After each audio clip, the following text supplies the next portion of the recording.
Hello everyone, welcome to social science class. Today we will learn who can contest the election, how elections are conducted and how the results are declared. Let's begin with nomination of candidates. All those people who want to contest an election has to fill a nomination form. This process is known as nomination of candidates. The minimum age to contest an election in India is 25 years. All the people in our country can contest election who are having the age of 25 years and above, except in some rare cases where some people who have been declared criminals by the courts, they are not allowed to contest the election, but it rarely happens in our country. Then those candidates who contest election on behalf of the parties, they get a party ticket, and these people also contest elections on the symbols which are given to that particular party. Say for example, BJP is having lotus as their symbol.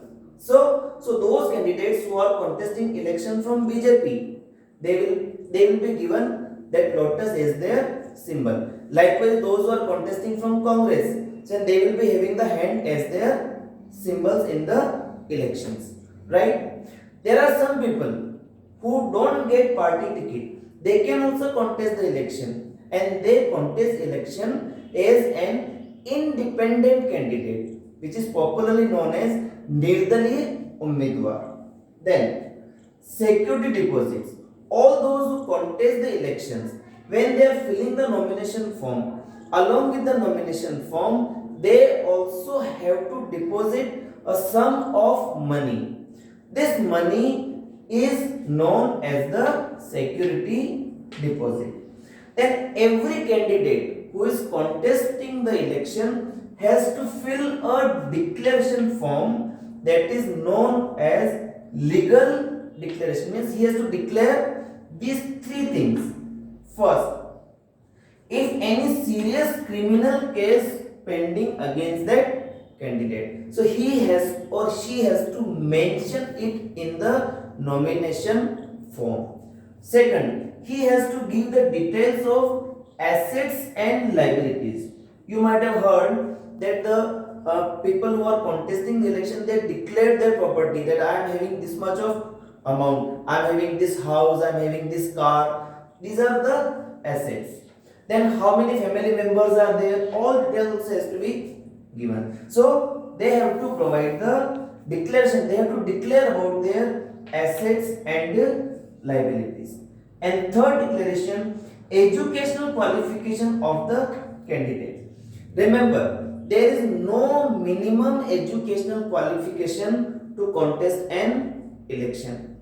But when they are filling the nomination form, they have to mention their educational qualification. These three things are in public, so it is left on the people to decide whether they want to give that candidate their vote or not. Then that's why this legal declaration is important.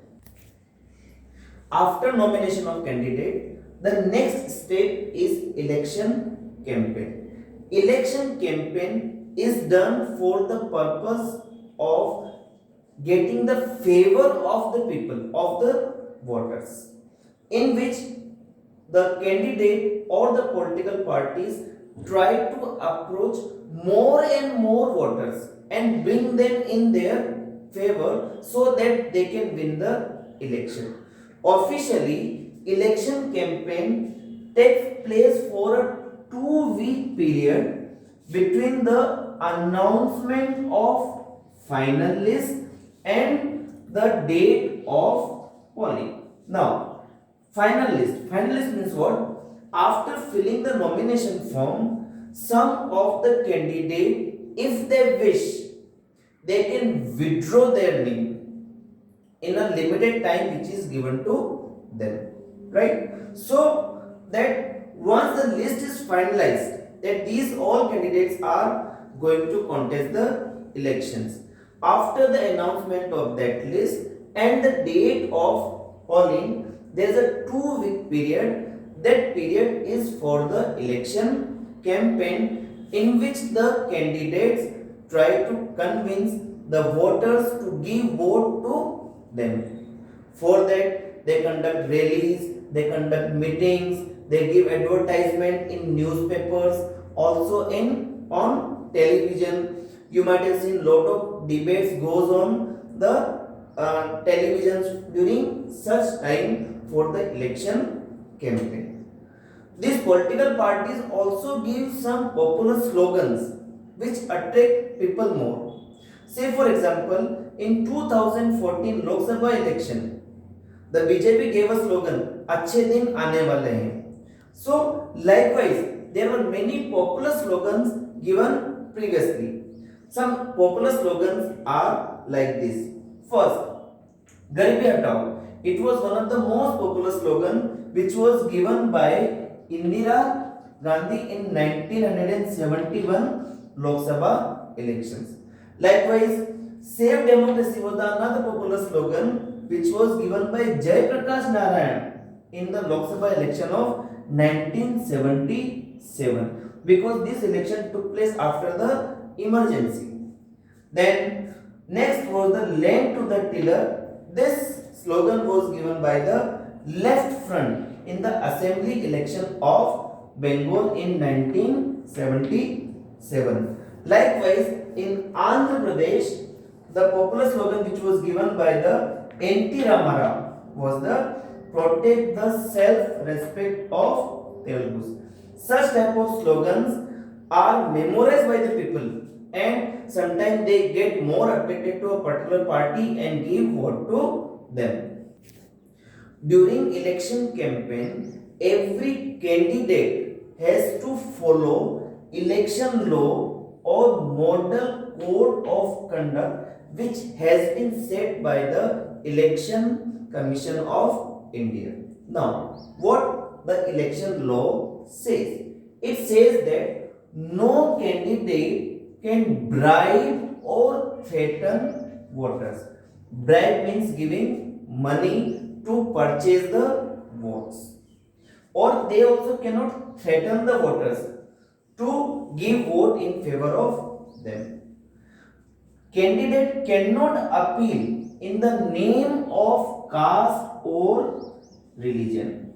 No candidate can say that I am belonging to this religion, and that's why because you are also of the my same religion, so you give vote to me. Third thing, candidate cannot use the government resources for election campaign. It is especially for those parties which are in the government.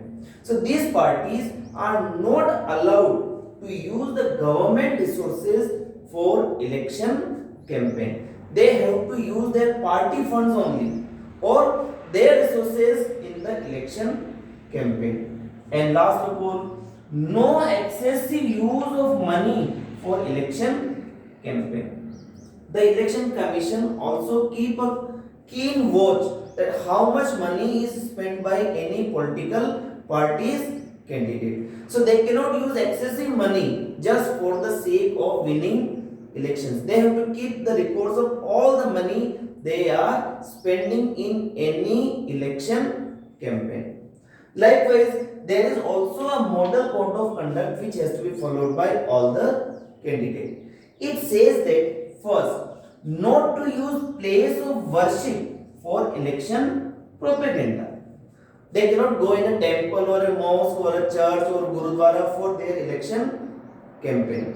They have to choose a neutral place for their election propaganda. Likewise, not to use government vehicles, aircraft and officials for election campaign. The ruling parties cannot use the government vehicles or aircraft for their election campaigns. And last of all, ministers shall not lay foundation stone of any project or take any big policy decision once the election date is announced. Now, why this is done? This is done so that sometime it may happen that just before election any minister lay foundation, say for example a hospital. So people living in that area may get more attracted to that candidate. And that's why once the election dates are announced, the minister cannot do such type of things that can influence the free and fair manner of election.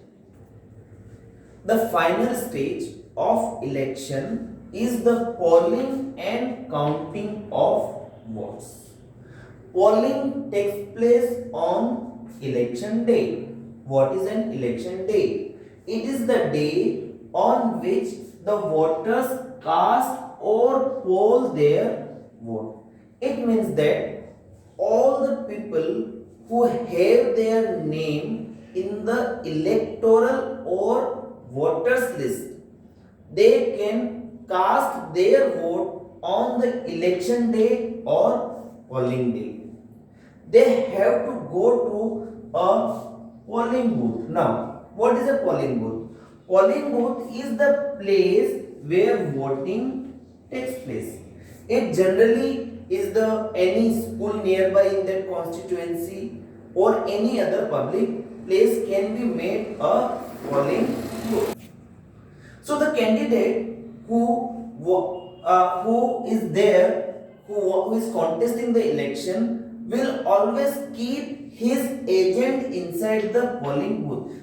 Say for example, if there are 5 candidates contesting the elections, so there will be 5 representatives sitting inside the polling booth so that they keep an observance that the elections are taking place in free and fair manner. They can't interfere the voters, they can't say anything to voters, but they just keep a watch on whole this election process, right? So on in polling booth the voting takes place. Then there will be a ballot paper. Now what is a ballot paper? This ballot paper has the names of candidates with the symbols. But now the ballot paper has been removed, and in the place of the ballot paper now we use EVMs. Now what are EVMs? EVMs are the electronic voting machines. It is just a machine in which there on the left hand side there are names of the candidates along with their election symbols, and on the right hand side there are buttons. So whomever want to give, suppose any candidate, voter want to give vote to any particular candidate, he reads the name, he see the symbols, and then press the button in front of that, and once he press the button the vote is cast. So up to 5 o'clock in the evening generally the voting takes place. Up to 5 o'clock whoever enters into the gate of the polling booth, they all are allowed to cast their vote. And then once all the voting takes place, then all these events are sealed packed and they are sent to a place where they are kept safely. And then a day is decided on which all the seals of the EVMs are open, and then counting of vote starts, right? And after the counting, whichever candidate who secures highest number of vote is declared elected. So in this way the whole election process takes place. So we learned that constituencies, then voters list, then reserved constituencies, then nomination of candidates, then election campaign, and finally polling and counting of votes. That's all in today's lesson. Thank you and have a nice day.